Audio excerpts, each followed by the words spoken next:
Et bonjour à tous et bienvenue dans ce nouvel épisode de Bye Bye Patron, le podcast de l'immobilier, de la liberté et des gros billets. Et aujourd'hui, l'épisode du jour ne fera pas exception à ces gros billets avec un invité haut en couleur, à savoir Clément Youdec.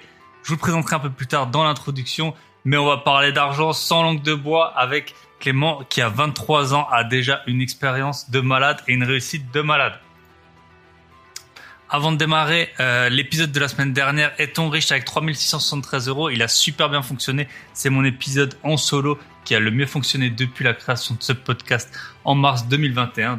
Et effectivement, c'est un sujet sur lequel tout le monde a un avis, la richesse. À partir de quand est-on riche? Sommes-nous vraiment riches? Et qu'est-ce qu'il faut se comparer aux autres? À quel point? Etc. J'ai notamment deux retours de Romain qui était passé sur le podcast, qui a deux doigts de quitter Sarah Trace. Félicitations à toi. Et à T.I. Brights, ou je sais pas comment tu dis, T. Brights. Merci également pour ton retour et tes retours régulièrement. Pour les nouveaux auditeurs, soyez les bienvenus sur ce podcast Bye Bye Patron. Donc ici, on traite de tout ce qui concerne le Bye Bye Patron et tout ce qui entoure le Bye Bye Patron. Donc le plus souvent, c'est de l'entrepreneuriat, c'est de l'investissement immobilier, bourse, crypto. Le plus souvent immobilier parce que c'est un peu le meilleur moyen et le plus rapide selon moi de dire Bye Bye Patron. On a fait pas mal d'épisodes avec des personnes qui ont pu changer de vie grâce à l'investissement IMO, mais vraiment on essaye de faire un peu de ratisser large toutes les possibilités qui existent pour dire le Bye Bye Patron. Je me présente presque jamais, mais vu que là justement on a beaucoup de nouveaux auditeurs, je vais m'en occuper. Donc je m'appelle Thibaut, je suis investisseur immobilier depuis 2011, j'ai investi dans plusieurs pays, je me suis expatrié de la France il y a maintenant 10 ans, même un peu plus que 10 ans, mais je reviens très souvent dans ce beau pays, notamment pour gérer mes biens, parce que j'en ai vraiment la plupart de mon patrimoine qui est situé en France, en tout cas mon patrimoine immobilier. À la base, j'avais un métier qui était ultra exigeant en termes d'horaire, avec une rémunération peu motivante, on va dire, et c'est ça qui m'a amené le concept du Bye Bye Patron depuis, ça fait maintenant largement plus que 5 ans que j'ai pu quitter ce métier peu reluisant, mais j'en garde quand même toujours un souvenir un peu amer. Voilà, je sais à quel point on peut être exploité par son patron qui peut gagner jusqu'à 50 fois son salaire alors qu'il travaille autant que vous. Donc j'ai procédé à de nombreux investissements, notamment immobiliers, depuis le début en fait de ma vie professionnelle. Je suis aussi investi en bourse depuis 2015, je pense, donc ça commence à faire un petit moment. En crypto depuis 2017. Alors en crypto avec des périodes plus ou moins actives. Mais la bourse et puis surtout l'immobilier, voilà, je suis quand même bien investi, ça me prend pas mal de temps. La bourse, j'essaie vraiment d'automatiser au maximum. Les investissements immobiliers, je suis encore en forte phase d'acquisition, j'essaie d'acheter le plus de biens possible. Donc ça me prend pas mal de temps, surtout que c'est pas du tout mon activité principale. Aujourd'hui, j'ai pas mal de mes biens avec Michel, c'est un très bon ami à moi et c'est également mon associé. Avec lui, on a un club d'investisseurs dans lequel on aide justement des investisseurs débutants ou même qui ont déjà des biens pour faire leurs premières acquisitions, donc au singulier ou au pluriel. Donc le club, il s'appelle le Club Invest. Notre site clubinvest.fr, il a fait peau neuve, Michel s'en est occupé, il est tout beau, il est tout neuf. Si vous voulez voir nos têtes de vainqueurs, vous pouvez vous y rendre, le lien est dans la description, donc clubinvest.fr. Et si vous voulez nous rejoindre pour réaliser vos premiers investissements rentable, n'hésitez pas à prendre contact avec nous et on peut s'appeler gratuitement. La vie elle est pas belle et si ça match entre vous et entre nous, voilà, vous pouvez rejoindre le club. Il y a une bonne équipe de joyeux lurons. On est à peu près, je pense, une dizaine. Donc vous êtes les bienvenus si vous voulez. Je vous ai dit, j'ai pas mal d'informations à vous partager, donc je vous en partage une nouvelle. J'ai créé un canal Telegram. Donc Telegram, pour ceux qui savent pas, c'est une espèce de WhatsApp. Pour faire vraiment court. Un canal Telegram, donc vous pouvez rejoindre ce canal, il s'appelle Bye Bye Patron Podcast. Je le mets dans les notes de l'épisode, donc quand vous êtes en train d'écouter l'épisode sur Spotify, sur Apple Podcast, il y a des notes, vous voyez tous les liens dedans. Et là, je mets le lien vers le canal Telegram. Je me suis dit que c'était une bonne idée de créer un canal. Alors à la fois, le Club Invest, c'est un club qui est très restreint parce que Michel et moi, forcément, on doit suivre les investissements de chacun des membres. Là, l'idée du canal Telegram, c'était en fait, à chaque semaine, je reçois des retours sur le podcast avec souvent des idées intéressantes. Mais en fait, il y a que moi qui les reçois et je peux pas toutes les repartager en intro du podcast, ça prendrait trop de temps. Peut-être que ça aurait pas d'intérêt. Donc, je me suis dit, je vais créer un canal Telegram où tous les auditeurs du podcast ils peuvent s'écrire. Si vous voulez, par exemple, partager, vous avez un projet immobilier sur lequel vous voulez vous positionner, pour avoir, par exemple, le retour d'autres auditeurs, ou si vous avez des idées d'investissement. Voilà, on va essayer. Je sais pas du tout ce que ça va donner, mais je me suis dit, je crée ce canal Telegram. Donc, vous pouvez le rejoindre donc via la description, dans la description du podcast. Bye bye patron podcast. Ensuite, j'ai eu des super retours en plus des écoutes, en termes de notes. Alors c'est la première fois sur Apple Podcast que j'ai plus de notes que d'épisodes. J'ai 73 notes pour 71 épisodes et j'ai eu 2 nouveaux commentaires. Donc de Benny France, podcast nickel, brut de décoffrage, pertinent, car pas de langue de bois. Info intéressante sur l'expatriation assurée. Alors là, si tu vas écouter l'épisode du jour, tu vas pas être déçu parce que là, la langue de bois, elle est partie chez Pinocchio. Et on va parler expatriation en Estonie notamment. Et j'ai eu un autre commentaire 5 étoiles. Alors c'est des notes, je crois que c'est écrit en lettres grecques. Lanzo, je sais pas comment ça se lit. Le podcast sur le squat est juste dingue, au top. J'ai beaucoup rigolé. Franchement, merci. Voilà, on essaye toujours, forcément, les investissements qu'on fait, on les fait au sérieux. Dans le reste de la vie, ça sert à rien de tirer la gueule. C'est pas ça qui vous rendra plus heureux. Donc, on essaye toujours de faire ça dans la bonne humeur. Si vous me voyez chez le notaire en train de lire, j'ai pas du tout l'air drôle. Et puis 2 secondes après, on est reparti. Voilà. Il y a des choses, il faut les faire sérieusement. Le reste, on peut toujours le faire dans la bonne humeur. Et enfin, dernière dédicace à notre ami Dumas ou Dumas, je sais pas comment tu prononces ça. Il m'a posté en photo, il a mes 2 livres. Il a les 2 livres côte à côte, il m'a envoyé la photo, donc ça me fait trop plaisir. Et oui, que vous le croyez ou non, ceux qui ne le savent pas, j'ai écrit 2 livres. Un livre qui s'appelle « Négocier un bien immobilier, 7 techniques pour gagner facilement des dizaines de milliers d'euros sur l'achat d'un investissement » et un deuxième livre « Débuter l'investissement immobilier locatif, 12 étapes simples pour réussir et éviter les pièges, choisir la meilleure stratégie rentable en maîtrisant la fiscalité ». Donc ces 2 livres sont disponibles sur Amazon. En e-book, ils coûtent moins de 5 euros. En papier, ils coûtent moins de 15 euros. J'en ai vendu quand même plusieurs centaines, plus que 500. Donc merci à toutes les personnes qui ont acheté ce livre. Si vous voulez soutenir le podcast, c'est financièrement. Parce que vous le sachiez ou non, un podcast, ça coûte de l'argent. Je fais pas du tout ça pour l'argent, mais si vous voulez soutenir le podcast, c'est un bon moyen en achetant un livre. Un de mes livres, et je suis sûr que vous y gagnerez. J'ai pas fait la somme de l'argent qui a été économisé, mais j'ai eu pas mal de retours sur justement mon livre « Négocier un bien immobilier ». Des personnes qui m'ont dit qu'elles avaient gagné 10 000, 20 000. Je pense que le record, c'était 50 000 euros grâce à une ou plusieurs astuces que j'avais mis dans mon livre sur la négociation. Donc bien sûr, on peut pas, il y a des marchés, il y a des biens sur lesquels c'est plus compliqué de négocier que d'autres.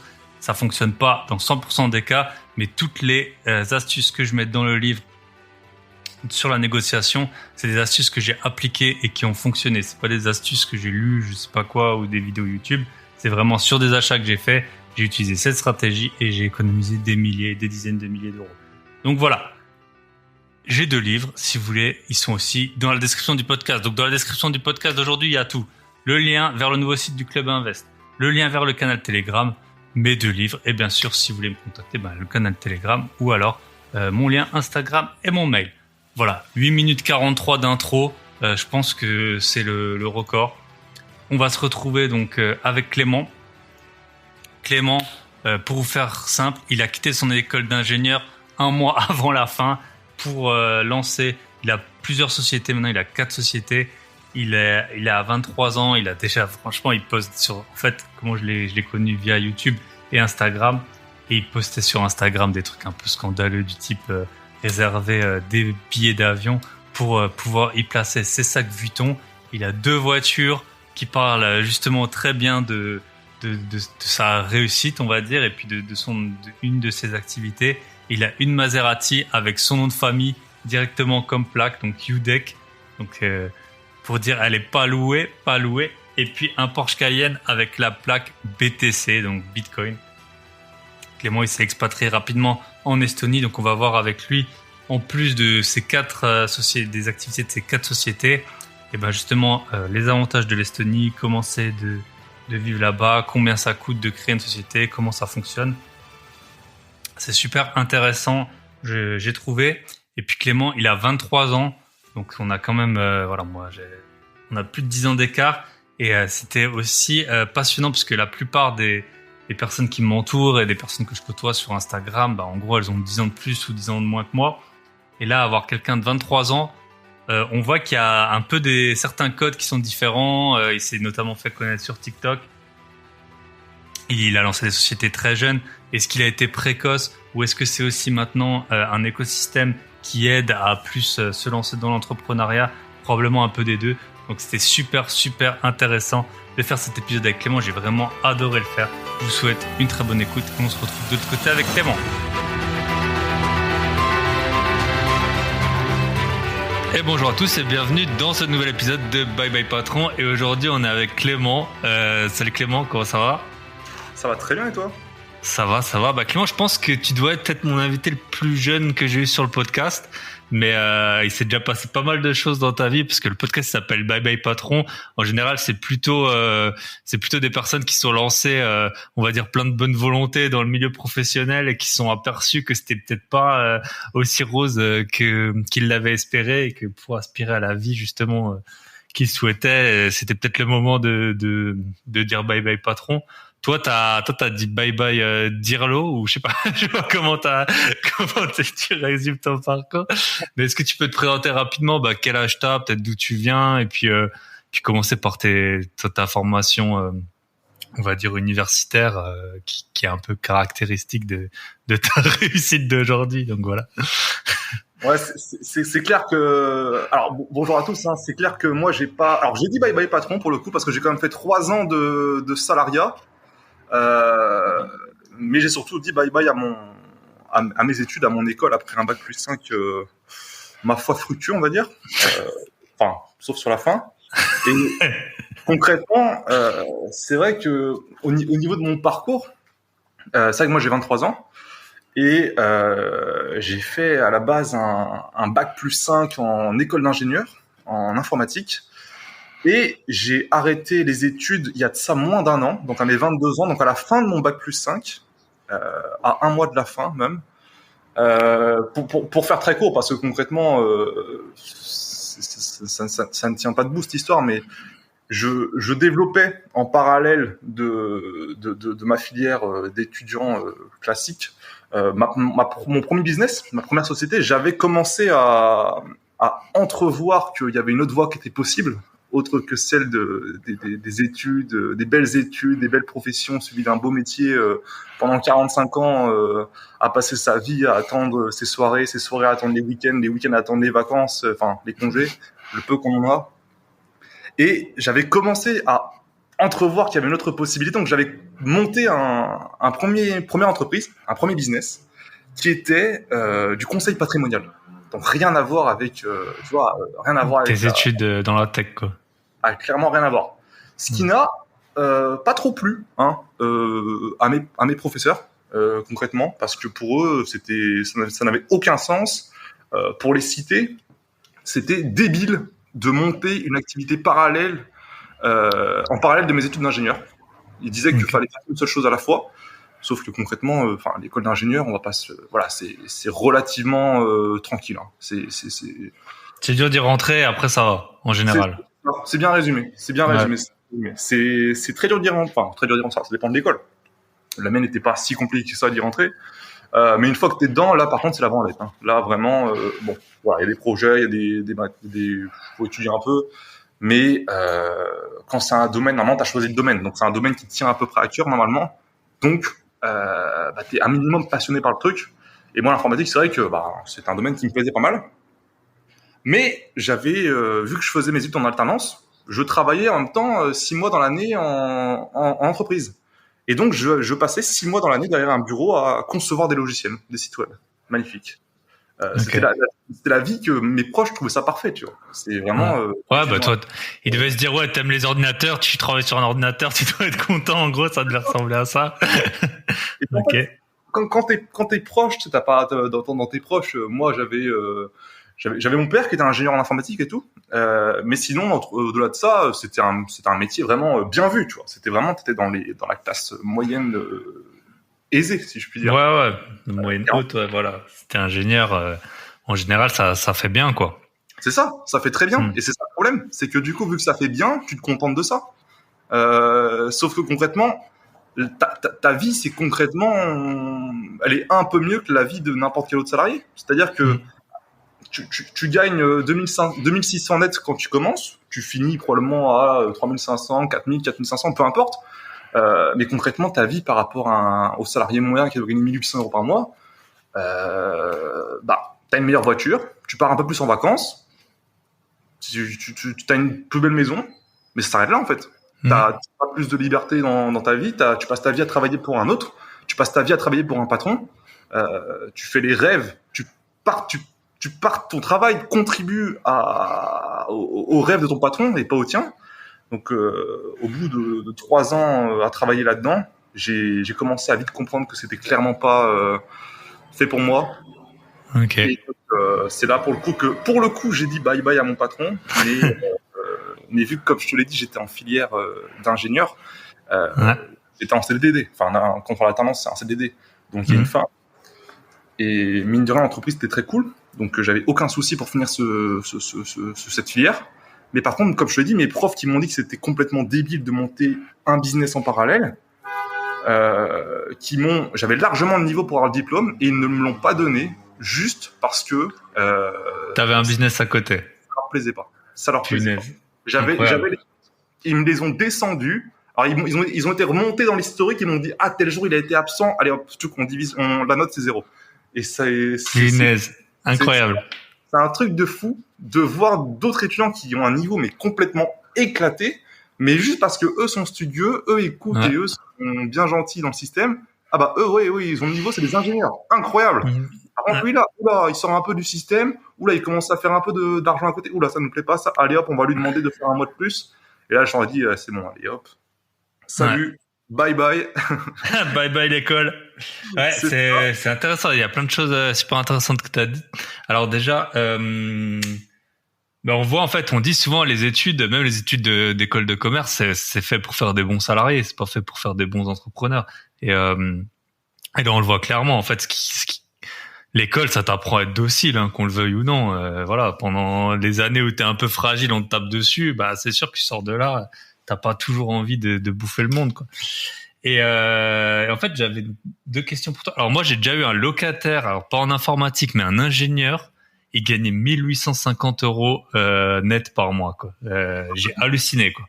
Je me suis dit punaise. Et il travaillait chez Eiffage, c'est quand même une grosse boîte, quoi. 1850 euros net. Je me suis dit punaise, franchement. Et enfin, t'as des gens avec la CAF, ils ont plus que ça, quoi. Bon, bref. Et la deuxième, tiens, j'ai une question pour toi. En fait, c'est donc là, on est dimanche, mercredi. J'ai déjà préparé mon épisode qui sera publié. Et en fait, mon épisode, c'était sur qu'est-ce que c'est être riche et combien. En fait, t'avais une étude là récemment qui disait qu'avec 3673 euros par mois, t'étais riche. Combien c'est Alors moi, j'ai fait les calculs. Là, je peux spoiler vu que l'épisode sortira après. Pour moi, en gros, j'ai compté qu'il fallait à peu près 6700 euros pour avoir une vie de riche, donc un logement assez grand dans un beau quartier, rouler en caisse genre en X5, GLE, Cayenne, tu vois, sortir, voyager. J'ai fait un peu le décompte, 1000 euros par mois pour les voyages, 600 pour les sorties. Voilà, je suis arrivé à 6700. Combien tu dirais, toi, maintenant... Parfois, tu poses des trucs un peu scandaleux en story, genre prendre une place d'avion pour tes sacs de shopping ou des trucs comme ça. Combien tu dirais qu'il faut en France pour vivre alors pas comme un ultra riche, mais tu vois comme un riche, quoi. C'est une question qui est très intéressante parce que je pense qu'on a chacun notre vision de qu'est-ce qui est riche. Et je pense qu'on a tous vu cette étude qui effectivement disait que 3600 euros. Alors c'était célibataire, j'espère quand même. Ouais, c'était célibataire net après impôt. Ok. Donc c'est l'argent dispo, quoi. Concrètement, 3600 euros pour moi, t'es loin d'être riche, ça c'est sûr. Après, ça dépend. Chacun a sa vision de qu'est-ce qu'être riche. Alors là, on parle d'un point de vue purement financier, bien sûr. Oui, on n'a pas dit, avoir une famille, ça peut t'enrichir, réussir dans le sport et tout ça, bien sûr. C'est bullshit, mais concrètement, d'un point de vue financier, moi, faut savoir que pour donner des chiffres, comme je l'ai dit, j'ai quitté mon école en août dernier. Actuellement, on est en juillet, donc ça fait un peu moins d'un an. 3 mois plus tard, je suis devenu millionnaire. Et pour moi, j'étais clairement pas riche. Là, aujourd'hui, alors j'ai une vie, c'est vrai que j'ai acheté j'ai 1000 chevaux dans mon garage, j'ai acheté des belles voitures, j'ai une vie qui est, que la plupart des Français vont considérer comme étant riches. Et c'est vrai que ça fait très longtemps que j'ai pas regardé les factures. C'est vrai que je prends des places d'avion supplémentaires pour mes sacs Louis Vuitton. C'est vrai que mais pour moi, et c'est vrai que ça va un peu de pair avec mon profil, c'est que pour moi, moi je pense que je me considérais comme étant riche à 30 millions. Et À 30 millions. Ah oui, bah ok, ouais. Ouais, non, c'est. slash Non, 100 000 euros, De quoi? slash 100 000 euros par mois. Pour moi, là, en fait, j'ai vu des gens qui avaient cette vie-là, et là, c'est un autre délire. Ouais. Et là, En c'est qui est complètement différent. Ouais, c'est ça. Ouais, je pense que après c'est toujours faut voir à quel pourcentage de la population tu considères qui sont riches ou non. Mais moi je suis toujours et puis après t'as toujours ce qui est super compliqué, c'est la différence entre les patrimoines et les revenus, tu vois. Quand t'entends même des politiciens, tu sais, qui ont des millions de patrimoine, après qui te disent qu'avec 3 4 000 euros t'es riche. Enfin, tu vois, il y a un moment, si tu veux avoir des millions de patrimoine, c'est pas en gagnant 4000 balles par mois que tu vas y arriver. Et du coup, bah, bon, c'est intéressant ce que tu dis. 3 mois après avoir quitté l'école, t'étais millionnaire. Comment ça arrivé ce petit tour de passe-passe? Bah, c'est vrai que c'est pour ça. C'était alors laisse-moi. T'as mis sur ton livret A en fait toutes tes rémunérations de ton alternance C'est et ça. grâce aux intérêts composés de 3 ans. Parce que une recette magique, c'est ça. C'est vraiment ça. Toi, tu m'as t'as découvert ce sujet. Non, mais c'est pour ça que c'est pour ça que j'ai quitté mes études en étant relativement sérieux, relativement serein. C'est que concrètement, alors, au moment où j'ai quitté mes études, je faisais quelques milliers d'euros par mois. J'avais vu Et ça, que, c'était via ton activité de gestion de patrimoine. c'est ça. En fait, en parallèle de mon école d'ingénieur, j'avais fait une école de commerce à distance pour avoir des habilitations, pour avoir le droit d'être consultant patrimonial. Parce que c'est un métier, qu'on ne peut pas exercer comme ça. On peut pas se réveiller et dire je suis consultant patrimonial. Donc clairement, j'avais fait une école de commerce en parallèle. J'avais commencé à trouver mes premiers clients. J'avais un fonctionnement très très innovant, c'est-à-dire que je fonctionnais à la recommandation. J'avais jamais besoin de chercher de clients parce que c'est un domaine dans lequel tous les Français avaient des besoins. Je m'adressais à la classe moyenne et je leur montrais que clairement n'importe qui peut placer son argent à les minimum 10% par an, sans prendre de risques, parce qu'il faut savoir que l'investissement sur le long terme c'est pas risqué. Et c'était ça mon discours. Et donc j'avais aucun souci pour trouver des clients. Et donc c'est pour ça qu'au moment de quitter mes études, je faisais plusieurs milliers d'euros par mois. Alors on ne devient pas millionnaire en étant consultant patrimonial, hein, mais on peut vivre bien et atteindre les 10 000 euros par mois. Ça, c'est quelque chose qui est possible. Donc, c'est à partir de là où, effectivement, j'ai quitté mes études. Ensuite, donc ça faisait pas mal de mois, peut-être plus d'1 an que j'exerçais. Donc, j'avais commencé à me constituer un vrai bon capital par rapport à un mec de 22 ans. J'étais considéré comme dans les dans les riches parmi l'étude dont on parlait juste avant. Dans les 0,1% ou je ne sais pas quoi. Ouais, c'était 7%. 7% à 3000. C'était dans les 7% les mieux payés, à 3673 euros. Ouais. J'avais regardé par rapport à mes chiffres et dès que tu commençais à tatiller les 10K par mois, tout de suite, on arrivait vers les 1%. J'avais regardé ça, la courbe est intéressante. Et donc, concrètement, moi, je commençais, j'avais des connaissances forcément en immobilier, en bourse, tous les placements qui sont très bien pour monsieur, madame, tout le monde, qui étaient très bien pour moi, que j'utilisais moi-même. Donc, je conseillais ce que j'utilisais à titre perso. Mais forcément, je commençais à m'intéresser aux produits à très haut rendement. Donc là, on parle de crypto, on parle de robot trading. Et c'est vrai que, donc, combiné aux intérêts composés, on connaît tous, hein, quand on fait des calculs faramineux comme ça sur Excel avec les intérêts composés, on fait mais attends, un produit qui tombe à 10% par mois, si je mets 5 000 euros, ça veut dire que dans 2 ans je me retrouverai avec je sais pas 150 000 euros. Ben oui, c'est vrai. C'est vrai que les gens, ça paraît fou, mais c'est vrai que c'est vrai et c'est concrètement à peu près comme ça que ça s'est passé pour moi. En se diversifiant, en investissant sur beaucoup de produits à très haut rendement. Donc on parle de crypto, on parle de finances décentralisées. Ça commençait à très très bien marcher l'année dernière. C'est là que ça fleurissait de partout. On parle de robot trading, que ce soit en forex, que ce soit sur l'or, que ce soit sur les devises, que sur la crypto aussi. Et donc, le fait de se former là-dessus, le fait d'investir un capital qui, comme je disais, commençait à être non négligeable, fait que concrètement, combiné à l'explosion de la crypto en décembre 2021, je me rappelle que j'avais notamment... 2020 plutôt, non 2020 plutôt, exactement. Ouais. C'est ça. C'est vrai que là, pour le coup, c'était plutôt l'inverse. Tout ça, je me rappelle avoir acheté mes premiers BNB à $20 pièce, revendus à $540 pièce. Ça fait des trades de fou furieux, hein. Ça fait des trades de fou furieux. Donc c'est comme ça que concrètement ça s'est passé. En fait, c'est mes connaissances que j'apprenais pour moi que j'ai ensuite redistribué à mes clients et je leur en parlais. Alors interdiction de conseiller dans ce domaine-là, hein, bien évidemment, tout ce qui est crypto, il n'existe même pas d'habilitation pour conseiller là-dedans. Et ça, je le faisais jamais. Mais voilà, c'est la combinaison de tout ça, plus mes réseaux sociaux qui commencent à exploser. Je devais avoir passé les 200 000 followers sur TikTok, les 20, 30 000 sur YouTube. Mine de rien, c'est une source de revenus non négligeable. Donc voilà. Plus tu pouvais faire de l'affiliation sur des plateformes et tout, je pense, via ces réseaux. C'est ça. Parce que... Ouais, vas-y. Moi, ce que je veux dire, c'est que ce qui est intéressant, c'est que c'est comme tout dans la vie quand on veut faire du business. C'est juste identifier des gaps, en fait. Faut juste identifier des gaps dans les marchés et se positionner. Sur YouTube, moi, je m'étais formé à titre perso pour investir sur des robots trading, de la crypto, etc. Et je regarde sur le YouTube francophone, personne ne parle de robot trading. Et je fais, mais attends, mais moi, ça marche. Je prends 10-15% par mois avec les plus risqués, 5% avec les plus tranquilles. Pourquoi personne n'en parle? Donc, je me suis positionné. J'ai été le premier. Et c'est vrai, quand on tape bot trading sur YouTube, quand on tape robot trading sur YouTube, je dois sortir en tête de liste parce que concrètement, j'étais le premier à en parler. Alors maintenant, ça a fleuri de partout, hein. C'est un domaine qui a complètement explosé. Mais à l'époque, il y a plus d'1 an, quand j'ai fait ma première vidéo YouTube sur le sujet, c'était nouveau. Et des gaps dans la société, dans les marchés, il y en a partout, hein. Même sur YouTube, il en reste plein. C'est assez alarmant. Ouais, c'est sûr.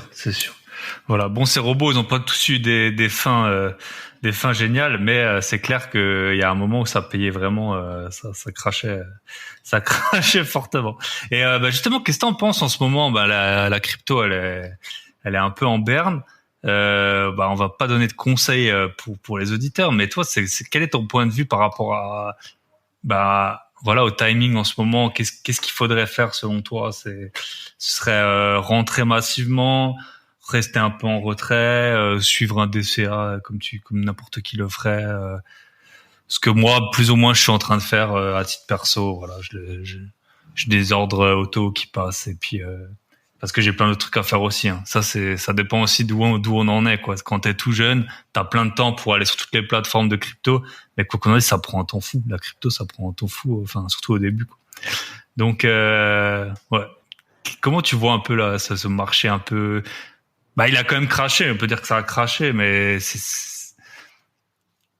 tu vois, on est toujours il y a 1 an, on se disait putain, si j'étais rentré 1 an avant, puis là on est maintenant dans le creux et tout le monde est un peu hésitant, quoi. Donc je sais pas quel est ton point de vue là-dessus, si tu veux le partager. Non, mais clairement, hein, j'investis massivement en crypto, donc forcément j'ai beaucoup étudié le sujet, donc forcément j'ai un point de vue sur le sujet. Mais avant ça, je vais revenir rapidement sur ce que je disais sur les robots trading. C'est vrai que c'est le souci, hein. La plupart des robots trading ont une durée de vie de quelques années, allez, plus de 5 ans, plus de 10 ans pour les plus sécurisés. Mais concrètement, quand tu as un produit qui fait 10-15% par mois, que tu peux faire x2 en moins d'1 an, récupérer ton capital et laisser des bénéfices tourner, on se rend compte que c'est des produits qui finalement, quand tu as une bonne stratégie et qu'en plus tu te diversifies, c'est pas si risqué que ça. C'était juste le point que je voulais donner. Mais après ça, si on fait all-in sur un produit et qu'on se fait avoir, là malheureusement, c'est terminé. Mais voilà. Après voilà. Concrètement, sur la crypto, moi c'est pareil. Hein. J'ai beaucoup tradé, j'ai des très bonnes connaissances en trading. Mais concrètement, le trading, c'est pas un business qui me fascine plus que ça. Passer sa vie devant des écrans, des courbes et tout, moi personnellement, ça me dégoûte. Je vais être franc. Concrètement, non, c'est pas comme ça que je vois la crypto.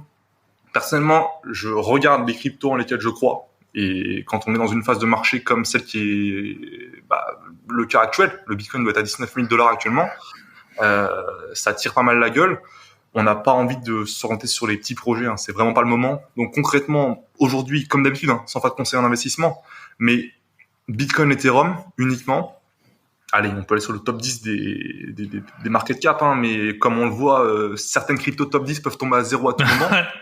Donc voilà, c'est pas non plus, comme je dis, c'est pour ça qu'on sait jamais, ça peut arriver, faut le savoir. C'est arrivé, donc. C'est ça qui est terrible. Mais voilà, Bitcoin, Ethereum, quand on est en période de crash, on peut le dire, comme actuellement. Et clairement, quand on n'a pas beaucoup de temps, quand on veut se focaliser sur d'autres business et qu'on veut vraiment soit se focaliser sur un projet. Moi, c'est ça, je fonctionne par sprint, par projet. Je lance une nouvelle société, j'achète un nouveau bien immobilier, voilà, un projet précis. Et donc, j'ai pas le temps pour checker la crypto tous les jours. Donc, qu'est-ce que je fais ? DCA, Bitcoin, Ethereum, toutes les semaines. Et on a beau avoir toutes les connaissances du monde, personne ne sait où est le point haut, personne ne sait où est le point bas. Donc concrètement, moi j'ai fait le tour de la question 40 000 fois, il n'y a rien de mieux. Il y a, sur le long terme, rien de mieux quand je parle du rapport temps passé sur le bénéfice recherché. C'est ça. Parce que le DCA, ça coûte 0 en temps. Et quand on croit en les cryptos dans lesquels on investit, / la technologie qui est derrière, personnellement, je suis sûr à 99% de mes investissements en DCA. C'est pour ça que ce serait toujours mon point de vue, sans faire de conseil encore une fois, même si quand on fait du DCA et qu'on y croit, on peut pas se tromper. Ok, donc voilà, DCA, c'est marrant, c'est ce que je fais aussi, DCA, toutes les semaines, et puis principalement sur, en tout cas, les toutes grosses cryptos. Ok, et donc ça, on a fait le tour, donc la fin de tes études. Et t'exerces encore là ton activité de gestion de patrimoine ? Alors, ça fait longtemps que je prends plus de nouveaux clients parce que cette activité-là, le souci, c'est que t'échanges ton temps contre de l'argent quelque part. Vu que tes clients, faut passer du temps avec, faut les rencontrer, faut faire des visites, faut s'occuper de leur dossier. C'est pour ça que je dis que c'est Après, moi, ma vision de la vie, c'est pas déléguer à 100% et ne rien faire et voilà. Donc le fait de travailler me dérange absolument pas. Mais il y a un moment, quand tu arrives à une centaine de clients, tu peux pas non plus augmenter indéfiniment. Donc là, deux solutions. Soit je m'arrête là et je gère uniquement les clients que j'ai actuellement, c'est ce que je fais. Soit je scale, j'embauche, employé, et c'est ce qui devrait arriver, je pense, parce que c'est une activité qui me tient. En fait, il y a un gap, encore une fois. Tous les Français ont besoin de ça. Tous les Français qui peuvent épargner ne serait-ce que 100 € par mois peuvent investir. Et moi, vu que je fonctionne pas, je prends pas d'honoraires. Je fonctionne pas. Je leur demande pas de me payer pour le temps passé. Enfin, ça dépend du client. Mais concrètement, la personne classe moyenne classique, elle ne me paye pas pour mon temps. Donc, tout le monde a un besoin. Donc, il y a un gap. Donc, je suis là avec plaisir pour le combler. Encore une fois, c'est ça le business. Et comment tu te rémunères un pourcentage d'investissement du coup ? Ça dépend des produits, mais typiquement, ça dépend, que ce soit SCPI, un bien immobilier, que ce soit neuf de l'ancien, c'est pas pareil. Des investissements en bourse, que soit j'accompagne sur la constitution d'un portefeuille boursier de la personne. Là, effectivement, elle me paye directement. Si par contre, on passe par exemple sur un produit plus passif, plus père de famille, une assurance vie par exemple, là, effectivement, je peux prendre un pourcentage. Un bien immobilier ancien, un bien immobilier neuf, typiquement le bien immobilier neuf, c'est très simple, le promoteur il prend une marge, moi je vais rogner la marge du promoteur. Ce qui fait que le client qui passe en direct ou qui passe pas en direct, qui passe via moi avec mes conseils et l'expertise qui va avec, le client ça lui revient strictement au même, sauf que moi je prends un bon billet à la vente. Donc c'est ça qui est intéressant parce que les promoteurs se gavent littéralement, donc ils ont largement de quoi rogner leur marge. Ok, cool. Et du coup, donc t'as 23 ans et tu m'as dit en off que t'avais 4 sociétés. Donc là, on en a vu une, plus une et demie, parce qu'en fait t'as celle, du coup t'as la création de contenu, YouTube, TikTok, un peu d'Instagram. Et du coup, les 2 autres sociétés que t'as, tu peux en parler rapidement ? C'est ça. Alors concrètement, alors on en a parlé même on a parlé de 2. Effectivement, la troisième, c'est tout ce qui est création de contenu. TikTok, YouTube, c'est vrai que je produis du contenu depuis TikTok depuis ça doit faire peut-être même 2 ans maintenant. Et pareil, hein, je fais que de le répéter, mais le business c'est ça. Il y avait un gap. Quand je suis arrivé sur TikTok, personne parlait de finance sur TikTok. J'ai regardé le TikTok US. Il y avait des avocats, il y avait des docteurs, il y avait des mecs, des conseillers financiers, il y avait de tout. Le TikTok français, c'était que de la danse il y a 2 ans. C'était que des petites meufs qui dansaient. Et j'ai fait, mais attends, il y a un gap, il y a un marché à prendre. Enfin, il y a même pas qu'un marché, il y a tout le marché à prendre là. N'importe qui se lance sur TikTok va forcément réussir. Donc j'ai pris un domaine, j'ai pris la finance. Alors je me suis fait insulter. Hein. Ah, je me suis fait défoncer. Hein. Alors là, la personne moyenne il y a 2 ans sur TikTok avait 15 ans. Ouais. Donc un mec qui s'invente machin, oui, je parle de finance, je me faisais défoncer. Maintenant, voilà, donc ça rigolait, tout le monde rigolait. Qui est-ce qui rigole maintenant, hein, on se demande. Donc le business c'est ça, hein, c'est identifier des gaps. Donc concrètement, j'ai lancé cette société-là qui est ma société estonienne. Alors je dis que c'est ma société de création de contenu, mais l'avantage des boîtes estoniennes c'est qu'il n'y a pas d'objet social, donc tu peux faire tout ce que tu veux. Hein, tu peux clairement vendre des slips, gagner de l'argent de la bourse, acheter un bien immobilier. Il y a 0%. Non, l'argent tu l'envoies comme tu veux, il n'y a pas d'objet social, tu n'as qu'une boîte et tu fais ce que tu veux avec. C'est l'avantage de la société estonienne. Moi concrètement c'est que de la création de contenu. C'est pour ça que je dédie cette boîte à ça. Et sinon la dernière société que j'ai lancée il y a moins d'1 mois. Alors on s'est associés, on est 2 à la direction. Et concrètement, là on est sur un business physique. C'est pour ça que je suis revenu en France, malgré moi. Je suis très très bien en Estonie, mais malheureusement, là pour le coup, question de business encore une fois, on a identifié un gap. Pour le coup, on est sur du business physique, donc avec employés, des horaires, des locaux. Donc ça me change complètement. Hein. Moi, j'ai toujours fonctionné en ligne, j'ai toujours fonctionné en visio, toujours fonctionné aux heures que tu voulais, travailler tard s'il faut et tout ça. La vie parfaite, la vie de liberté, la vie où tu fais ce que tu veux, tu te réveilles. Le soir, tu fais n'importe quoi, tu te réveilles à 10h, tu travailles sur tes trucs. La vie est très simple à Tallinn en Estonie. Il y a aucun problème. Et là, je ratterris dans la vraie vie là. Ouais. Là, on est dans la vraie vie. Il faut gérer les employés, il faut s'occuper de trouver un local. Tout est lent. Les gens sont lents. Le mec rédige un bail pour la location. Il me dit que ça va lui prendre 3 semaines pour l'écrire. Frérot, moi, ça me prend 2 heures hein, si tu veux que j'écrive le bail. Comment ça se passe? Tout est lent. Les gens sont lents. Donc, en plus, c'est dans le sud. C'est pour ça. Dans le sud, ils ont le temps. C'est ça. Ok. Et tu peux nous dire de l'activité? Je peux en parler. Alors, juste comment ça t'est venu, sans en parler du business model ou quoi, mais qu'on puisse se faire une petite idée. C'est ça, c'est que encore une fois, hein, on a identifié un gap. Je voulais poser des vitres teintées sur ma Maserati, donc j'appelle pour pouvoir poser des vitres teintées. Je leur dis le modèle de la voiture, etc. Ils me disent oui, aucun souci, ça va vous coûter tant. Je fais c'est assez cher pour un truc qui prend 1 heure à faire, mais pourquoi pas. Et moi, chaque fois que je me dirige vers quelque chose, chaque fois que je vais dans un café, chaque fois que je vais quelque part, que je fais quelque chose, j'essaye d'estimer un peu la marge qu'ils prennent, quoi. Comment circule l'argent, voilà. Tu vois. Hein, c'est toujours intéressant à faire. Et là, je fais mais attends, mais ils prennent tant pour même pas 1 heure de travail. Ils avaient trois poseurs qui pouvaient poser en. Alors, j'ai pas dit le business, c'est pour ça que concrètement, on peut pas encore comprendre, mais 3 personnes qui travaillent simultanément, ça pouvait déboucher à 200 € x 3 par heure. Je me dis oula, là, ça brasse beaucoup. Et je me dis tiens, intéressant. Bref, le mec me dit bon, prochaine disponibilité dans 4 semaines. Ah bon, ok, je me dis bon bah non, je suis relativement pressé, moi mes vitres teintées sur ma Maserati, je les veux tout de suite quoi. J'appelle une autre boîte, ils me disent pareil. Oh, on peut s'arranger si vous payez plus un petit billet en plus et je peux vous faire ça dans 2 semaines. Comment ça dans 2 semaines? Vous avez tant de personnes que ça? Bah oui, hein. Tous les jours il y a plein de personnes qui veulent des vitres teintées. Et là on a identifié un gap, on se dit écoute, hein, c'est pas si compliqué que ça, on va monter une boîte, on va prendre des employés, des poseurs de vitres teintées et terminé.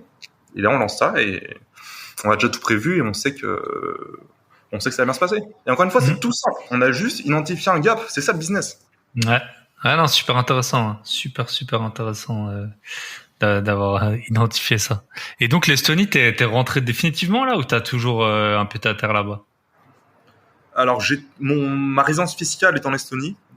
Je veille bien à ça que toujours ma résidence fiscale soit en Estonie. Je passe, même si j'en ai pas besoin, faut pas passer forcément 6 mois dans le pays pour être conseillé comme résident fiscal en Estonie, mais je prends aucun risque. Je me verse jamais de salaire avec ma société française, uniquement avec ma société estonienne.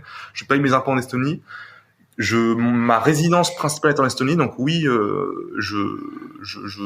ma résidence long terme restera estonienne, parce que même sans parler de l'aspect fiscal, j'adore ce pays, quoi. J'adore les gens, j'adore.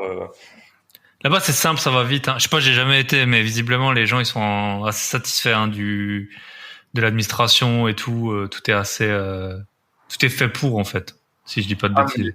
C'est assez impressionnant. Moi, je me rappelle être arrivé un mercredi. Le jeudi, j'avais la visite de mon appartement que j'ai pris direct. Il m'allait très bien. Je le prends, j'emménage le lendemain. Premier papier que je reçois, le bail de location, parce que le propriétaire était malvoyant, donc il lui fallait la version papier. C'est d'ailleurs aujourd'hui le seul papier que j'ai jamais eu entre mes mains en Estonie. Je n'ai jamais eu un autre papier que mon bail de location.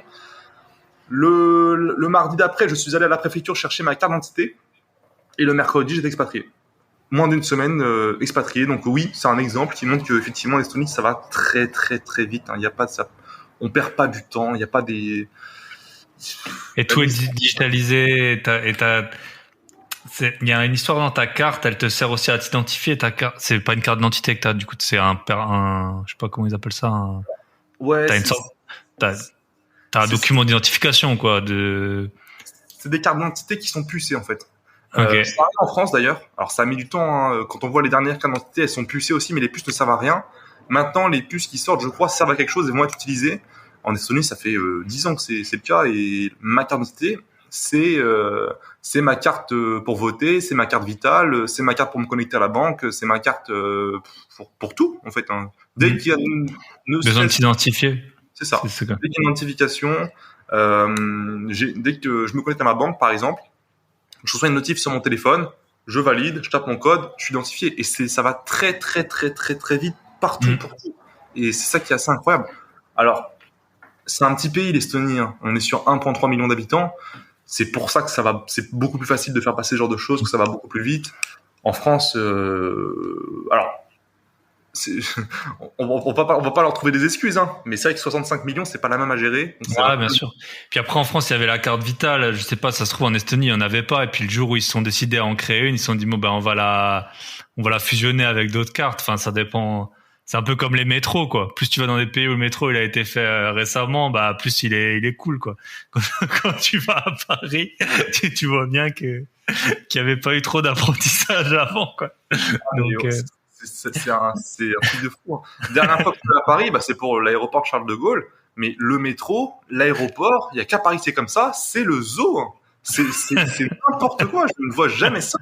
Et c'est le zoo. L'aéroport, c'est le zoo. C'est n'importe quoi. Hein. Ah non, ça. Moi, chaque fois que je reviens, ça me met un choc. Hein. En fait, bah tu m'étonnes. C'est que les pays qui sont développés, maintenant, ils régressent. C'est-à-dire que on est sur nos acquis, c'est bon, tout va bien, c'est la fête du slip, c'est le zoo. Clairement, c'est pas comme ça dans les autres pays. Moi, j'avais été au Japon et je suis rentré à Charles de Gaulle aussi. Et tu sais, au Japon, personne te touche et tout. J'étais dans le train, t'avais une nana qui dormait, ou un gars qui dormait. Et les trains, c'est à part 3, comme dans les avions. Quelqu'un devait sortir et il osait pas toucher la nana qui dormait, tu vois, pour la réveiller, pour qu'elle se pousse. Après, j'arrive à Charles de Gaulle, la sécurité, t'avais des nanas, elles prenaient les sacs, elles les balançaient et tout. Putain, elles t'ouvraient et tout. Je me suis dit, mais le Japonais qui arrive là, mais le gars, il fait une attaque, hein. Impossible. Après, on parle pas je sais pas, c'est le RER B, là, ou je sais pas. Franchement, ça doit leur faire un petit choc. Ok, cool. Et du coup, comment tu vois un peu, juste comment ça se passe si quelqu'un veut ouvrir une société en Estonie? Après, je suppose que t'as un expert comptable sur place. Combien ça coûte à peu près de créer une société en Estonie et de la faire gérer? Enfin, tout ce qui est l'aspect légal, quoi. Ouais, ça c'est intéressant comme question parce que c'est une question qu'on me pose très souvent. Comment on s'expatrie, comment on crée sa boîte. Bon bah s'expatrier, j'ai donné grosso modo le modèle. Hein. C'est très simple. Hein. Tu prends l'avion, tu vas. Ouais, non, mais en fait, c'est pas loin d'être simple. Tu prends ton avion. À le moment où tu as un bail, donc bah faut aller sur le Bon Coin estonien. Ça s'appelle city24.ee. Et du moment que tu as un bail, tu peux demander ta carte d'identité. Et c'est tout, quoi. Après, tu demandes un petit certificat de résidence fiscale pour faire beau. Hein. C'est tout. C'est très, très simple. C'est les grosses lignes. Hein. Moi, j'ai payé les 2 plus grosses formations qui existent dans le domaine, qui coûtent 1000 balles chacune, pour faire les choses carrées. Mais honnêtement, c'est très, très, très simple. Hein. J'aurais pu le faire tout seul. Concrètement, après, pour la création de la boîte, alors moi, on m'avait conseillé un comptable. Bon, honnêtement, peu importe le comptable, vous allez voir qu'on s'en fout un peu, c'est tellement que c'est simple. Donc j'ai pris un comptable qui est connu comme étant le comptable des Français. Salut à toi Valentin. Et il parle français du coup? Non, pas du tout. Et son anglais est pas terrible. C'est pour ça que c'est très marrant. Mais concrètement, il a l'habitude. Et concrètement, je lui avais demandé, j'avais pris rendez-vous avec lui, je lui avais demandé, ouais, j'aimerais bien créer ma boîte, comment ça se passe, est-ce que vous pouvez m'aider? Moi, j'avais créé une boîte en France, donc j'avais l'habitude de le CABIS, le RCS, les sociétés, machin, ça prend 4 semaines, faut prendre rendez-vous, le truc, machin, faut créer l'objet social, faut payer le 1K l'expert comptable pour qu'il crée tes statuts, faut réfléchir à l'objet social, faut faire les clauses et tout. Le comptable estonien, il m'a dit, on s'en bat les couilles. Il m'a dit, en ligne, ça te prend 1h30, frérot. Et je lui ai dit, je peux pas m'aider. Il m'a dit, bah, je peux vous le facturer si vous voulez, mais honnêtement, tu n'as pas besoin. Et c'est que je suis allé en ligne. Le site, c'est rik.ee, créer une entreprise. Ça te prend 1h30. Il n'y a pas d'objet social. Ta boîte, elle fait ce que tu veux. À la fin, tu payes. Ça te coûte 192 €. Et après, ta société, elle est fonctionnelle. Elle tourne. Et tu peux faire du business au bout des 1h30. Et c'est... T'as un sirène ou tout de suite, quoi. Enfin... T'as un registre code. Et avec ça, tu peux t'identifier. Tu peux opter pour un numéro de TVA. Chose que j'ai à partir du moment où tu fais du B2C. Et puis voilà quoi, ça c'est tout. non, c'est ça. Au début, moi, ça m'a explosé quand il m'a dit, bah non, bah pourquoi tu veux de l'aide, enfin. Fais ton truc, toi. C'est con quoi. Nous, pour une SCI, tu vas chez l'expert comptable, tu sais alors. Et petite question que et après ton comptable, bah, il te fait la compta. Combien il te coûte tous les mois? Je suppose qu'il y a des forfaits en fonction du volume d'activité. Ouais, alors honnêtement, j'en ai aucune idée. Si je l'ai payé une fois, ça doit être au bout de. Alors, ma boîte estonienne existe depuis octobre dernier. Je l'ai dû le payer il y a 2-3 mois. Donc en 6 mois, je crois que je l'ai payé 450 €, je crois. Ok. 400 et 500. Mais j'ai jamais rien comparé. Hein. Enfin, honnêtement, je me suis peut-être fait scam. J'en ai aucune idée. Mais 1000 € par an, quoi. Enfin, c'est ça. Je pense que c'est un prix ça me semble honnête par rapport au travail qu'il fait. Sachant que je fais rien du tout. Hein. C'est lui qui, en fait, je lui ai donné un accès en ligne. C'est en fait sur le site estonien de déclaration, tu peux donner l'accès à ton comptable. Il y a un espace, enfin c'est fait exprès pour le comptable. Et du coup, le comptable fait tout. Toi, moi, j'ai juste un espace en ligne où je lui envoie mes docs et c'est tout. Le mec fait tout. Le mec fait les déclarations. Le mec fait l'administration. Alors qu'en France, mon comptable, je dois quand même faire certaines démarches. Des fois, il faut que je déclare des trucs moi-même. Il faut que je me connecte des fois moi-même. Ça n'arrive jamais en Estonie. Voilà. Ok. Ah bah cool. Et la vie en Estonie, bon, l'hiver, c'est un peu plus dur que l'été, je suppose. C'est ça, faut aimer le froid. Ouais. Faut avoir peur. Non, mais c'est vrai que quand on réfléchit à, c'est une question qui revient souvent, hein, quand on veut s'expatrier, quand on veut changer d'air, concrètement, on a l'impression qu'il y a concrètement un tiers des gens qui vont à Dubaï, un tiers qui vont en Estonie, un tiers qui vont en Asie du Sud-Est. Moi, c'était un peu la vision que je m'étais fait. J'avais quand même beaucoup hésité. C'est vrai que le problème de l'Estonie, c'est concrètement l'hiver, ça peut tomber à -15 très facilement. Il neige tous les jours dans l'année. Donc voilà, il fait nuit aussi, c'est intéressant. Ouais. C'est qu'il fait nuit de midi à 11h, le lendemain matin. Non, mais ouais, alors là, je parle du. En fait, concrètement, c'est intéressant. Vu que c'est très proche de l'hémisphère nord, c'est juste en dessous de la Finlande. Hein. Quand on est au jour Tu le veux dire du plus. cercle polaire, quoi. Enfin, C'est ça, ouais. Ouais. Ouais. Donc il y a un jour dans l'année où il fait complètement nuit. Par contre, à contrario, en ce moment même, là, on est début juillet, il fait jour non-stop. Le soleil ne se couche pas. Donc c'est intéressant. Et là, en ce moment, je pense que si on regarde, la Tallinn doit faire 20 degrés, quoi. L'été est très sympa. Il fait beau, c'est très sympa. Par contre, c'est vrai que l'hiver, ça reste le pôle Nord, quoi. Voilà. Il fait moins 5 en moyenne. Mais après, c'est un bon moyen d'en profiter pour voyager aussi. Ouais. La plupart des Français en profitent pour aller visiter, aller voyager. L'hiver, voilà, on peut Je peux aller à Dubaï, justement, c'est le moment. Parce que c'est vrai qu'il y a pas longtemps, là, j'ai une opportunité pour aller bosser à Dubaï. Et je me suis dit, mais toute l'année, laisse tomber, quoi. L'été, c'est à l'inverse, quoi. L'été, tu meurs là-bas, quoi.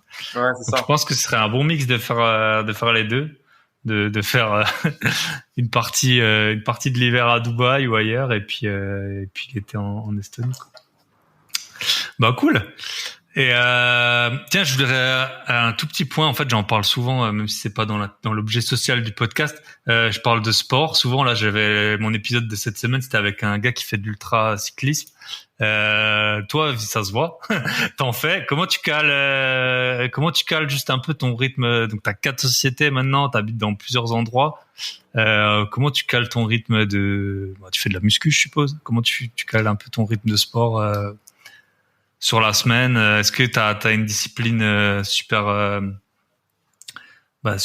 stricte concernant ça, ou comment tu t'organises pour le sport? Niveau sport, alors ouais, musculation. J'avais commencé parce que j'aimais pas mon physique. Aujourd'hui, c'est parce que j'en ai besoin. Clairement, le soir, si je ne soulève pas des poids, je deviens fou. Donc c'est surtout ça. J'ai commencé la boxe et je cours aussi, aller 3-4 fois par semaine, en alternance avec la boxe en fait. Donc c'est vrai que concrètement 2 sessions de sport par jour, ça prend du temps. Des fois ça saute. Hein. C'est pas ma priorité. Moi je le dis clairement. Hein, je suis pas. Je suis Pas pas là. athlète de haut niveau, quoi. Il faut une routine parfaite, machin, truc. Tu te lèves 6 heures, douche froide, méditation, mes couilles. Non, non. Moi je suis. Vraiment, des fois ça saute, machin. On privilégie toujours. Comme je le dis, moi je travaille par gros sprint. Des fois, si je fais pas de sport pendant un mois parce que je travaille non-stop, bon bah c'est comme ça. Concrètement, il faut que je être bien dans ses baskets et être en adéquation avec son objectif. Moi, concrètement, mon but c'est la santé avant tout. Hein. Concrètement, si on se dégage du temps, si on fait tout ça, il y a un moment, c'est pour vivre une vie qu'on souhaite. Et moi, ma vie que je souhaite, elle va de pair avec une vie un minimum sportive. Et donc là, tu vois, comme je l'ai dit, hein, je suis en déplacement, je suis à Toulouse depuis 2 semaines. Mais concrètement, voilà, un abonnement à la salle de sport, aller courir 30 minutes le soir, c'est rien. Hein. Les gens qui disent qu'ils n'ont pas le temps, ils se trouvent des excuses.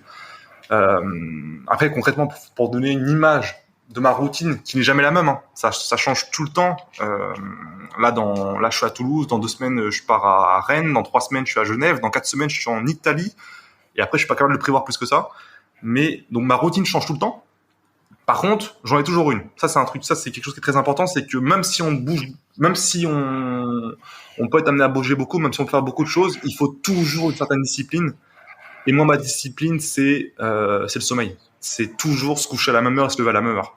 C'est pour moi la base de tout. C'est-à-dire que si tu vas te coucher à la même heure, tu te lèves toujours à la même heure, ta journée, tu peux te la programmer. Tu peux faire ton petit calendrier la veille. Tu peux caler ta séance de sport la veille, si tu vas le matin, si tu vas le soir, si tu vas à telle heure. Après, oui, tu peux faire le mec, je me calme ma méditation, je fais ma souplesse, je fais de la visualisation, je fais des affirmations, miracle morning, waouh. Non, mais ça, oui, tu peux le faire. Encore une fois, c'est en adéquation, tu peux faire ta séance de yoga, c'est bien. Mais moi, concrètement, aujourd'hui, j'utilise un tracker d'habitude et tous les soirs, je viens cocher mes habitudes que j'essaie de mettre en place. Donc, vu que je bouge tout le temps, mes habitudes, je les mets tout le temps en place, en fait. Hein. Elles sont jamais, je crois qu'il faut 21 jours pour mettre en place une habitude. Je n'y arrive jamais, vu que chaque fois je les place, ça change, machin, les horaires, le décalage horaire. Donc mais il n'y a pas d'excuse, en fait. C'est-à-dire que moi, je me lève à 6 heures, je vais à la salle de sport, à 8 heures, ma journée démarre. Et c'est très bien. Voilà, c'est très bien. Le soir, une fois que je suis explosé, j'ai la tête pleine à cause d'avoir passé la journée devant le travail, je vais à la boxe, je vais courir. Et concrètement, une demi-heure, comme je l'ai dit, c'est rien dans une journée. Hein. On a 24 heures, c'est rien une demi-heure. Donc, ok, cool. Donc la veille, en gros la veille pour le lendemain. Enfin moi c'est comme ça aussi quand je sais que quand j'essaie de maintenir une discipline, c'est au moins souvent je le fais à 2 jours. Je vais courir ce jour, et puis ce jour je fais ça. Ok, bah cool. J'ai des questions pour la fin. Je sais pas si tu voulais rajouter un petit truc sur ton parcours, peut-être ton futur. Alors même sur la planification, c'est intéressant parce que c'est là que tout se joue en vrai, je pense. Moi, pour donner un peu comment je fonctionne, en fait, il faut toujours partir d'un plan global, ce que j'appelle l'objectif de vie. Alors, sans entrer dans le détail, on a globalement, normalement, tous à peu près le même. L'argent, ça vient, mais après, une fois qu'on l'a, il y a d'autres choses qui viennent. Donc moi, ce que je fais, c'est que j'ai une note qui s'appelle, comme la série The 100, The 100, et concrètement, c'est 100 choses que je veux faire avant de mourir. Et donc ça, concrètement, c'est mon objectif long terme, tu vois. À partir de là, j'en découle mon plan de 90 jours. C'est mon plan trimestriel. Et concrètement, c'est les habitudes c'est les objectifs que je veux atteindre sur le prochain trimestre. Et à partir de là, viennent le fameux calendrier avec les tâches que je veux accomplir cette semaine en adéquation avec les objectifs du plan de 90 jours. Et ces tâches, en fait, elles se remplissent. Enfin, moi, je les remplis la veille pour le lendemain. Et concrètement, tu remplis ton calendrier, tu essaies de tenir un maximum. Alors, bien sûr, ça saute tout le temps, mais concrètement, quand tu as un modèle d'organisation, de planification qui tient à peu près la route et que tu arrives à t'y tenir, c'est ça qui fait que les autres n'avancent à rien pendant que toi, tu fais le travail de 15 personnes. C'est ça, hein, c'est la planification, hein, parce que ça va très vite d'ouvrir son téléphone, tomber sur TikTok ou les réels ou je sais pas quoi et de scroller pendant une éternité. Et d'après d'avoir un bilan iPhone de 8 heures de consommation d'écran par jour, ça va très très vite. Donc c'est pour ça que pour moi c'est la planification.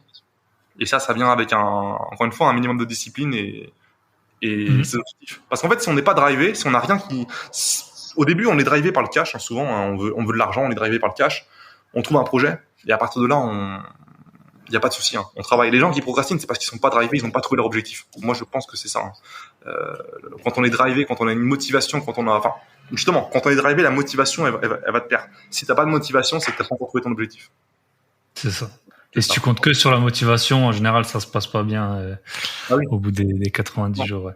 C'est vrai que c'est vraiment tu vois, moi, les podcasts, à part une semaine où j'étais en train de finir d'écrire un de mes livres, sinon, ça fait 1 an et demi, toutes les semaines, bam, le podcast il sort et voilà. Et dans ma planification de la semaine, je sais que je dois enregistrer un épisode. Enfin, tu vois, c'est tout le temps planifié et c'est comme ça que je me suis jamais raté à part cette semaine-là. Donc voilà. Ok. Et écoute, je pense qu'on a fait un bon tour. Le futur, comment tu le vois un peu? Justement, je pourrais sortir mes notes, mais sur les 100 trucs à faire. C'est ça, mais je les ai jamais montrés à personne. Personne n'a jamais vu cette liste. Hein. C'est ça. C'est ça qui est beau, c'est que et vraiment c'est. Non, mais il faut pas parce que sinon, tu vas être. Soit il y en a un qui va dire que c'est con, ou soit il y en a il va te copier, il va le faire avant toi, c'est un truc qui doit être personnel, hein, je pense. Et puis t'as d'autres choses. Si tu veux des enfants, t'en veux pas, ou des trucs comme ça, ça regarde pas les autres gens, je pense. Hein, donc c'est ça. Mais pourtant, c'est vrai que le futur s'annonce quand même prometteur. Bon là, sur les trois prochains mois, comme je l'ai dit, on va développer le business physique. Qu'on pourra peut-être même franchiser, développer en France. Ça peut peut-être bien partir sur 3 ans d'activité forte là-dedans. Ça, je ne sais pas. Je suis incapable de prévoir au-delà de mon plan de 90 jours. Ça, c'est quelque chose qui est... Je pense déjà que je suis très bon de prévoir sur 90 jours. Alors, en plus, prévoir derrière. Pour ça que moi, je dis objectif long terme et après plan de 90 jours. Prévoir sur 3 ans, honnêtement, je pense que ça ne sert strictement à rien. À moins de faire un projet long terme, qu'on monte une grosse boîte, qu'on est à la tête d'une multinationale, là, forcément, il faut des objectifs de ce type-là. Mais moi, je suis pas capable de le faire dans l'état actuel. Donc concrètement, continuer de développer les business. Et après, ça va être que des suppositions. Par exemple, aujourd'hui, dans ma liste tu parlais de ton podcast que tu en sortais 1 par semaine parce que c'était comme ça, tu te l'obligeais, tu avais la discipline. Et c'est quelque chose que j'ai pas pour mes vidéos YouTube, par exemple. Hein. J'ai un rythme d'une vidéo tous les 3 mois. Si demain, j'inscris dans mon plan que je veux faire une vidéo YouTube par semaine, ça sortira. Et c'est possible parce que c'est quelque chose qui me tient à cœur. J'ai quand même une chaîne qui a mon YouTube il doit avoir 35 000 abonnés, alors que j'ai une vidéo tous les 3 mois.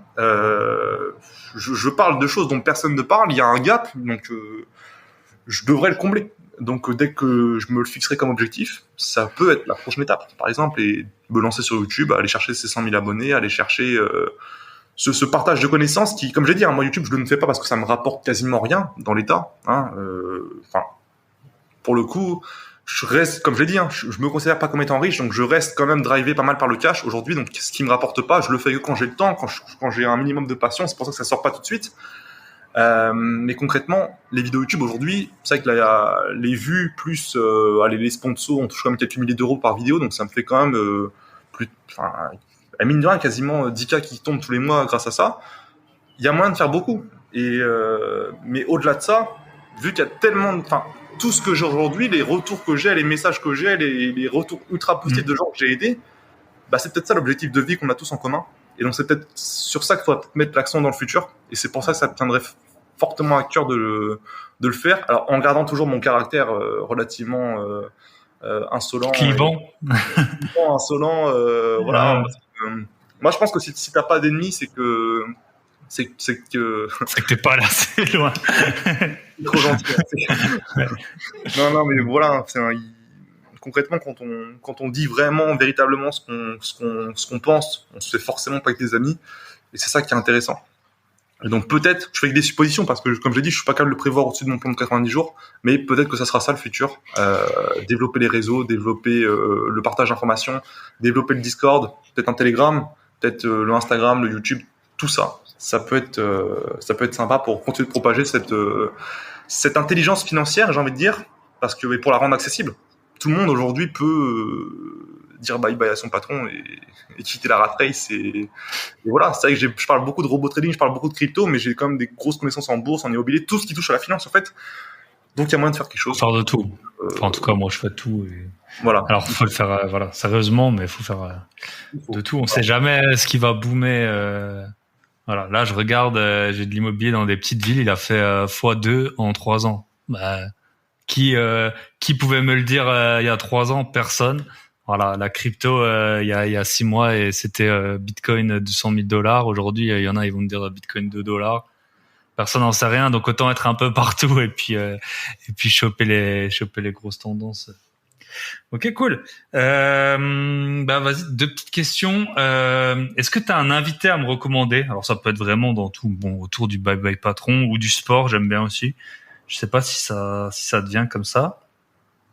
Alors je dirais moi l'année prochaine. Écoute, pourquoi pas, franchement. Là, j'ai déjà fait un seul épisode pour l'instant avec un suivi d'une invitée. D'ailleurs, elle est partie en Estonie, Céline. Ouais. Et alors je sais pas si elle en est, je sais pas où elle en est maintenant, mais c'était il y a 6 mois en tout cas, elle était partie en Estonie. Puis de temps en temps, je la suis par rapport à ça. Ok, tu sais quoi, on va prendre ça, moi, toi, dans un an. Hop, je le fous dans mon calendrier d'iPhone, comme ça sonnera. Et puis puis on verra. On verra. Moi, je pense qu'on peut prendre la note, on peut se le noter dans un an. Moi, je pense qu'on aura tous les deux beaucoup step up, donc ça peut être très intéressant. Après, des gens que je peux te recommander, franchement, allez, je pense à mon pote Elliot EPF sur Instagram. On a un parcours qui est relativement, je dirais pas similaire, parce que concrètement, j'ai fait pas mal d'argent en prenant des risques très très importants. À côté de lui, je suis une merde. C'est-à-dire que j'ai un profil de bon père de famille à côté de lui. Ok. Trop intéressant.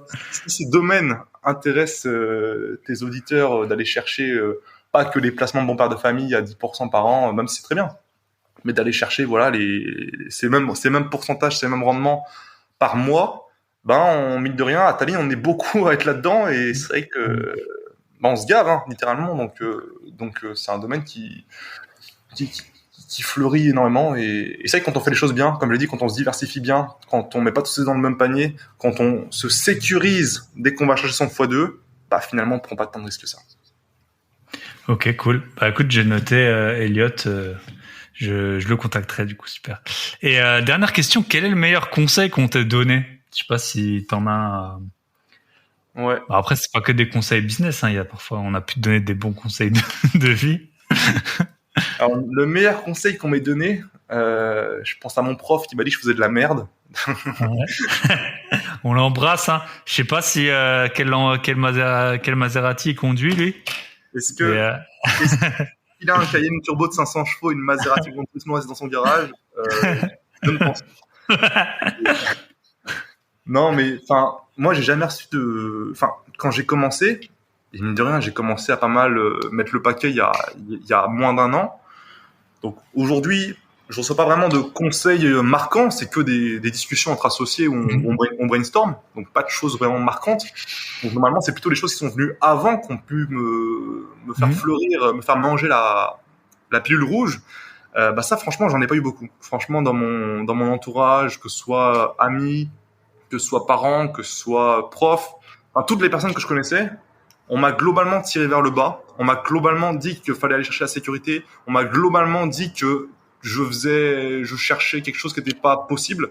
On m'a globalement dit qu'avoir une Porsche à 25 ans, c'était impossible. Hein, mes parents me disaient d'arrêter de rêver. Bah aujourd'hui, j'ai 23 ans et bah. Et t'as pas de Porsche. T'as pas de Porsche. Ah si, t'as une Porsche Cayenne. Ouais, ok, ça c'est une voiture de. Parce que quand on pense la Porsche à 25 ans, on pense pour le Cayenne Turbo. L'Estonie, je te rappelle qu'il neige 6 mois dans l'année. Ah ouais, bah oui. Du coup, ouais, la propulsion, c'est pas pour. Ah, c'est que pour l'été. Et pour l'été, il faut opter pour la Mazère. Donc voilà, on peut pas tout faire. Voilà, mais tout ça pour dire qu'on m'a jamais donné un bon conseil. Et ce qui m'a boosté, c'est quand on m'a dit que je faisais de la merde. C'est pour ça que je dis ça. C'est ça qui m'a boosté. Et je me suis dit, bah, je vais leur montrer. Hein.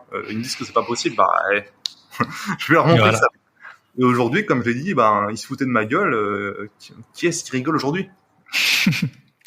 Bah nous on rigole bien en tout cas. Donc voilà. Ok, bah écoute, super clair. Et là, c'est quoi la plaque de ta Cayenne Turbo? Tu l'as partagée, hein, je pense, hein, sur le réseau. Oui. Alors le Cayenne, il est plaqué BTC, donc Bitcoin. J'ai la plaque. Alors c'est BTC 1 parce qu'il faut forcément un chiffre sur les plaques estoniennes. Donc forcément, elles finissent toujours par un 1. Mais je suis le détenteur de la plaque Bitcoin estonienne. C'est moi qui l'ai. Si vous voulez me l'acheter, ça sera 300 000 € minimum. Parce que je pense que ça va prendre en valeur. Ouais. Non, mais il est plaqué BTC. C'est assez important. Et la Maserati est plaquée UDEC, hein, avec mon nom tout simplement. Comme ça, et c'est marrant. C'est toujours d'avoir des mecs qui te reconnaissent, qui te filment et qui t'envoient la vidéo parce qu'elle tourne en France, cette voiture-là. Donc c'est marrant. Et au moins maintenant, parce qu'en France, les mecs tous les jours c'est rends la location MDR machin. Ben c'est le but, il y a mon nom sur la plaque en fait. Ok. En fait, ça marche plus. Ça marche plus les locations là, c'est pas loué comme il dit SCH. Voilà.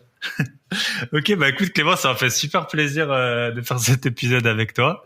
Je te souhaite plein de réussite dans tes business et puis du coup rendez-vous est pris dans un an. Un an. Allez, c'est ça. Allez, bonne fin de journée et bye bye. Hein. À très bientôt. Ciao. Et voilà, je vous avais prévenu un épisode en couleur avec Clément, un sacré personnage, un exemple de réussite pour la jeunesse. J'ai adoré faire cet épisode avec lui. Si vous avez un cousin, une nièce qui sait pas quoi faire de sa vie qui a 20 ans, et ben voilà, à 23 ans, elle pourrait ou il pourrait rouler en Maserati, conduire un Porsche Cayenne, être à la tête de 4 sociétés. C'est magnifique. Avant de terminer, n'hésitez pas bien sûr à noter ce podcast. On approche des 100 notes sur Spotify. Et je vous ai dit sur Apple Podcast, on a déjà plus qu'une note par épisode. Enfin, elle est trop belle la vie. Et puis vous pouvez partager à votre copine, votre copain, votre mari, votre femme, votre tante, votre oncle, qui vous voulez. On se retrouve la semaine prochaine avec un nouvel épisode de Bye Bye Patron. Bonne semaine à tous.